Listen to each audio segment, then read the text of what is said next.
Welcome to News 5 Everywhere.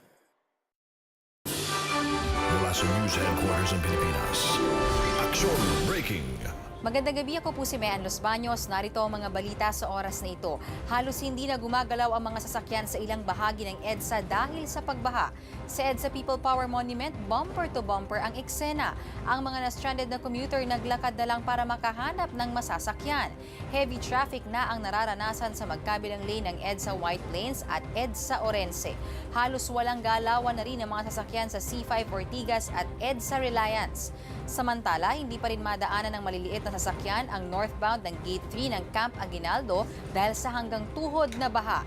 Not passable to light vehicles na rin ang northbound ng EDSA Mega Mall dahil tire deep na ang baha. Hindi na rin makalusong sa half-tire na baha ang maliliit na sasakyan sa northbound ng C5 Bagong Ilog at Ortigas Avenue eastbound. Be sure to come back. News 5 Everywhere. Copyright 2013.